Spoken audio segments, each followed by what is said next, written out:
welcome. Grab a mic there and have a seat. Kevin incidentally set up his office right across the atrium here 2 years ago now. It's been 2 years. It'll be 3 years in July. 3 years, wow. So time is flying. But anyway, it's Kevin also oversees the literary department of Community Arts Cafe as well, and just a tremendous asset to us, to the literary community, and to authors.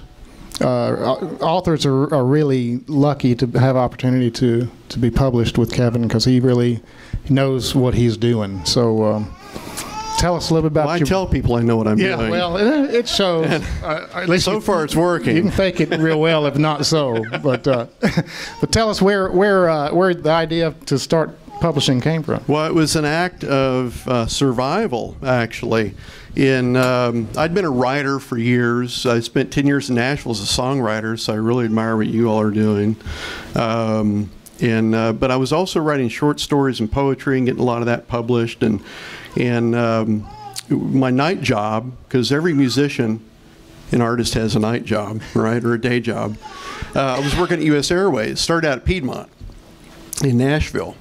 And when they closed their office, my wife and I moved to Winston-Salem because she was singing jazz with a bunch of the Piedmont had a jazz orchestra, a big 20-piece big band, traveled the world, and my wife was a female vocalist. And so we moved here because we knew a lot of musicians. And after 9/11, I lost my job in the airline and thought, well, what am I going to do now? I've spent 16 years in the salt mines. I don't want to go back. So I want to have some fun. Yeah. So I started Press 53. Okay.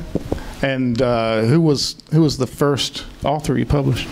Well, you know, I published a collection of my own stories first because I wanted to know if, in fact, I could do book layout and design.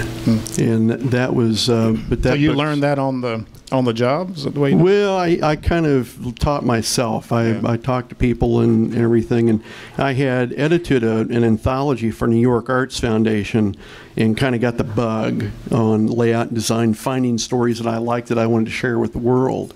So when I lost my job, I thought, well, okay, I'm going to maybe publish a few local authors and put books out there. But before I knew it, I had a lot of award-winning authors from around the country who had either been published beside me in journals or I'd worked with on this anthology who were offering me their short story collections because big publishers didn't think people wanted to read short stories. You know, there used to be a thriving market for short stories back in the 40s and 50s. People like Steinbeck and Hemingway and Vonnegut made a living writing short stories, which basically provided the way for them to write their novels. And then when novels became so commercial, the big presses turned their back on the short story. But there's a huge market for short stories out there. So I thought, well, I love them, and if I love them, there've got to be other people. So my deal was, I just need to find out who likes what I like. Yeah. And so put it out there, and it's like building a road one brick at a time. It takes a little bit of time to do that, but here we are 7 years into it, and we just keep growing and growing and growing and winning awards. And the books are selling. Your books are selling. Oh yeah, yeah, they're doing. It's just amazing. And there's a key to that. The way he picks his authors that has been inspirational to us, and the way that we try to do things around here as well. And share how you choose. It's a very complex program. I've got a. If I like it, I publish it. I mean, that's really it. The whole marketing plan is, you know, if I like it, there've got to be other people out there who like it. So if I find those people, and get them to trust me, then the market never changes because I am the market. Yeah, and that can cross over to a lot of different things. Oh, or anybody's, whatever they're doing, their dreams or whatever. If you have a dream and you have a passion about something. Here's something I learned in Nashville, Tennessee. The music industry there is run by accountants and lawyers who know nothing about music.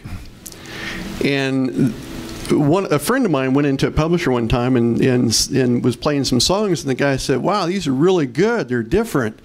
He says, "You had any luck with these?" And he said, "Well, I'm just starting out." He goes, "Well, I'll tell you what, go out there and play them for some more folks, and if they like it, come back and see me."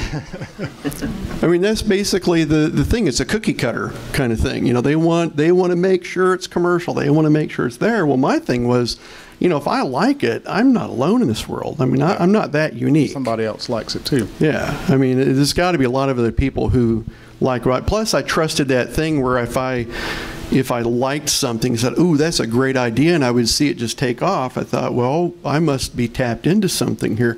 Well, it's just I'm just your average guy. I'm your average person. So Yeah. I think I like a good story. And the other piece behind your choosing of your authors is you're looking for authors that are actively pursuing their thing. Yeah, there's definitely publishing a book. I tell writers all the time that publishing a book is way down the road. I don't care what you're writing, if it's a novel or nonfiction, poetry, short stories. You start out with the journals, magazines, newspapers, the smaller venues to build a reputation for yourself and find your readership. Once you have enough pieces out there, you bring them together and call it a book. Yeah, and that's how you determine what path you actually should be on. Is if you're doing whatever you're doing because you enjoy doing it or like doing it. That's right. That's the way you ought to be. Well, that's led. my message. Now that I'm in my 50s and I've got kids, you know, and they're wanting to know what should I study in college, and my response is, well, what do you care about? What do you love? Because that's what's going to last. That's exactly what's going to be most important. Exactly. So, yep. What do you have here as far as sharing your books? Terry Erickson was supposed to be here tonight. Terry Kirby Erickson. I don't know how many of you folks know her, but she's a sweetheart. Her new book, In the Palms of Angels, won 2 awards for us this year. We were real fortunate. Last year we published 20 books and we won 10 awards. Isn't that awesome? How about pretty good. We're happy with that. That's awesome. And this book won 2 of them. Terry's from Louisville. I met her when we first started the press. She was one of these poets who hadn't been sending her work out anywhere, and had self-published her first collection of poetry and had sold it to friends and family and wanted to know if I'd be interested in it. And I suggested to her, well, why don't you send some of your poems out to the journals, magazines, and things like that? And she did. And in the last 7 years, she's become an internationally recognized poet. This book, or actually the book before this, went to number 23 on the contemporary bestsellers chart. So she was right up there with the Poet Laureate of the U.S. and everybody. And one of them was number 8 on the Amazon? Well, we've had poetry collections go to number 1 on Amazon in poetry. Okay. So, yeah, it's really amazing. But Terry writes stuff like, here's one called Butterfly Bush. Since Terry can't be here, I'll read this. And this is not gender specific, so I can read this. Butterfly Bush. Alive with wings, this butterfly bush should lift its feet, shake loose the dirt, and fly. Isn't that nice?